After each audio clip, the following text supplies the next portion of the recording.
Bora te atualizar também sobre a chance de Gabigol virar reforço do Al Hilal de Jorge Jesus. O que há de verdade nessa história? Te atualizo ainda sobre a busca do Flamengo por um zagueiro, alguns nomes já surgiram. Quero te contar também sobre Michael, ex-atacante do Flamengo, de saída na Arábia Saudita. Preciso te contar ainda sobre a possibilidade de Bruno Henrique trocar o Flamengo pelo futebol da Turquia. Tem as últimas do mercado, bastidores, finanças e muito mais. Fala aí pessoal, sou Jorge Nicola, bem-vindos a mais um vídeo do canal. Sempre bom ter vocês por aqui sem perder tempo. Só pedir para deixar like, se inscrever no canal e ativar todas as notificações. Se puder comentar também ajuda bastante no engajamento. Bora começar o vídeo com aquele tradicional giro de notícias e a primeira informação importante dessa sexta-feira é que Xavi não é mais técnico do Barcelona. O presidente do Barça decidiu dispensar o treinador espanhol, que chegou a admitir que ia embora, recuou e permaneceria para a próxima temporada, mas ele caiu. E a forma como ele tratava o Vitor Roque foi determinante para essa demissão. O Laporta, que é o presidente do Barcelona, investiu pesado no Vitor Roque e tem a intenção de fazer o atacante brasileiro dar certo. Quero contar também que Lucas Paquetá pode pegar uma suspensão de até 10 anos. Pelo menos é o que garante a imprensa inglesa, por conta daquele esquema de manipulação de resultados.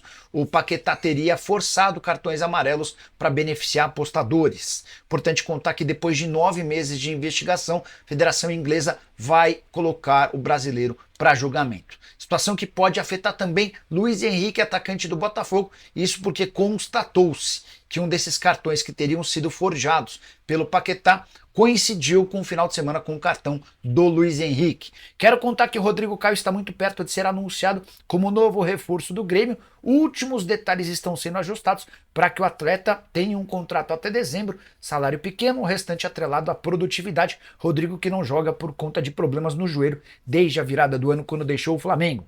Hora de falar sobre Jorge Jesus, o que há de verdade na história de que o JJ está tentando levar o Gabigol para o Al Hilal. Essa especulação surgiu nas redes sociais e, se fosse verdade, era questão de tempo para que o Gabigol se mudasse para a Arábia Saudita. Estamos falando do clube mais rico do país que mais gasta dinheiro com contratações. A Arábia Saudita tem, por exemplo, jogadores como Benzema ganhando 90 milhões de reais por mês, Neymar ganhando 70 milhões de reais por mês e por aí vai. O Gabigol teria recebido uma oferta de 3 milhões de reais mensais para se mudar para o Al Hilal. Mas, porém, contudo e todavia, o staff do jogador nega a proposta do Al Hilal, pessoas próximas ao JJ afirmam que não há negociação, e aí a gente precisa voltar no tempo e lembrar de uma entrevista que o Gabigol concedeu ao Diego Ribas. Eles foram parceiros no Flamengo e o Diego de vez em quando faz entrevistas. E nesse bate-papo entre eles, o Gabigol deixa bem claro que o Jorge Jesus sai do Flamengo deixando uma relação ruim com o Gabigol. Eles acabaram se desentendendo e dá para dizer que eles já não eram tão próximos assim, então desconfiemos da possibilidade de o Gabigol virar alvo do JJ. De qualquer forma, o atacante do Flamengo, cujo contrato se encerra em dezembro, ele chegou a dizer que adoraria ficar no Flamengo. Essa não é uma realidade. Ele está bravo com o Landim, com o Tite, com o Marcos Braz e companhia. O Gabigol prepara a sua saída, resta saber se para metade desse ano ou para o ano que vem. E Palmeiras, Corinthians, Cruzeiro, Grêmio, Atlético Paranaense e Bahia são os interessados em território brasileiro. Bora falar agora sobre o Flamengo e a busca por um defensor. O Flamengo vai ao mercado para contratar um substituto para o Fabrício Bruno, vendido para o West Ham por 84 milhões de reais. É importante contar que 100% dessa grana ficará com o Flamengo e o Fabrício Bruno só se muda para o time inglês na metade do ano. Então ele segue jogando por enquanto. Importante contar também que a decisão do Flamengo de contratar um zagueiro é definitiva. Há um entendimento de que há essa necessidade de suprir a ausência do Fabrício Bruno, ainda que o reserva imediato já tenha sido contratado, o Léo Ortiz, jogador comprado por 40 milhões de reais junto ao Red Bull Bragantino. Os nomes que interessam ao Flamengo começam a ser divulgados. O Júlio Miguel Neto, que cobre o Flamengo, trouxe duas possibilidades. Sebastián Cáceres, zagueiro de 24 anos de idade, o uruguaio que pertence ao América do México. O contrato dele por lá termina em 2027. Não costuma ser fácil contratar jogador do futebol mexicano. Clubes desse país têm mesma capacidade financeira que os nossos principais clubes. E em geral não é fácil, só para lembrar que recentemente teve Clube do México especulando a possibilidade de contratar o Arrascaeta do Flamengo. Outra possibilidade, essa um pouco mais barata e nem tão nova, Domingos Duarte, zagueiro português de 29 anos de idade, pertence ao Getafe. Ele já foi colocado como uma alternativa para o Flamengo em outro momento antes da chegada do Tite. Ah, só para completar sobre o Flamengo, muita gente perguntando se o rubro-negro não poderia tentar o Mina, zagueiro que está deixando o Cagliari de contrato somente até junho. O Botafogo e o Atlético Mineiro são os maiores. Botafogo, o Atlético Mineiro e o Cruzeiro são os maiores interessados no Mina. Mas o que eu posso contar para vocês é que no Flamengo o Mina não tem tanto cartaz e está descartado. Só mais duas informações sobre o Fla.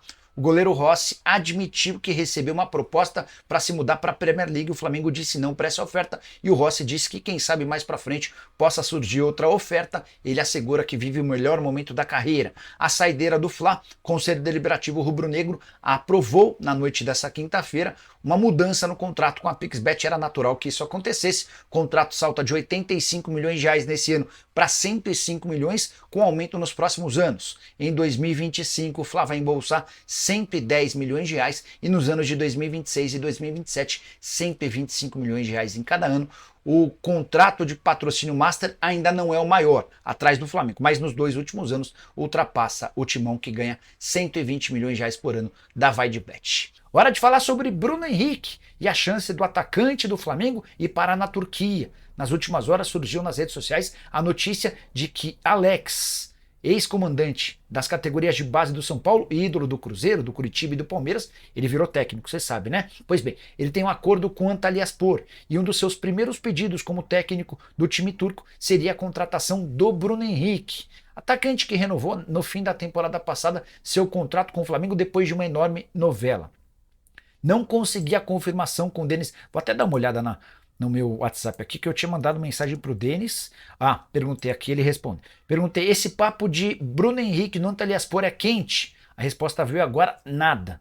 Então não há uma confirmação por parte do representante oficial do Bruno Henrique, embora é importante que se diga, o Denis, que mora em Minas Gerais, esteve nessa semana no Rio de Janeiro conversando com o Bruno Henrique. Estou tentando descobrir o real motivo da negociação ou da visita do empresário ao BH. Bruno Henrique, que perdeu um pouco de espaço no Flamengo, não tem sido titular, especialmente depois da chegada do Tite, que prefere usar o Everton Cebolinha nessa função. Gostaria de saber a sua opinião. O Bruno Henrique não é mais imprescindível no Fla? Você toparia negociá-lo em quais circunstâncias? Use o espaço para comentário e avalie, beleza? Olá pessoal! Hoje vamos falar sobre uma decisão importante do Supremo Tribunal Federal envolvendo o Flamengo e a famosa Taça das Bolinhas. Vamos entender o que levou o STF a confirmar o Sport Recife como o único campeão brasileiro de 1987 e o que isso significa para o Mengão. Ficam ligados! A segunda turma do Supremo Tribunal Federal, STF, reafirmou, de forma unânime, que o Sport Clube Recife é o único campeão brasileiro de futebol de 1987. O STF negou um recurso do Clube de Regatas Flamengo, que contestava a decisão do ministro Dias Toffoli. Este havia mantido o entendimento do Tribunal de Justiça do Rio de Janeiro, TJRJ. O Tribunal Carioca havia rejeitado a solicitação do Flamengo para ser reconhecido como vencedor da Taça das Bolinhas, troféu destinado ao primeiro clube que conquistasse o campeonato nacional 3 vezes consecutivas ou 5 vezes de forma alternada. Conforme o TJRJ, a decisão do STF no julgamento do recurso extraordinário 881.864, que já não cabe mais recurso, confirmou o Sport como campeão de 1987, retirando do Flamengo qualquer direito sobre a taça. O ministro Dias Toffoli recordou que, no julgamento desse recurso, a primeira turma do STF manteve a decisão da Justiça Federal de Pernambuco, que proclamou o Sport como campeão de 1987. Além disso, a resolução da Confederação Brasileira de Futebol, CBF, de 2011, que também declarava o Flamengo como vencedor do torneio, foi considerada uma ofensa à autoridade da decisão do tribunal. Portanto, a Taça das Bolinhas foi entregue ao São Paulo, que conquistou o Campeonato Brasileiro em 1977, 1986, 1991, 2006, 2007 e 2008. O relator ainda destacou que não é possível reavaliar as alegações do Flamengo, pois as súmulas 279 e 454 do STF impedem o reexame de provas ou a interpretação de cláusulas contratuais em recurso extraordinário. As informações foram fornecidas pela assessoria de imprensa do STF. E aí, o que vocês acharam dessa decisão do STF? Deixe seu comentário aqui embaixo. Se você gostou do vídeo, Não esqueça de curtir e se inscrever no canal para mais novidades do mundo do futebol. Até a próxima!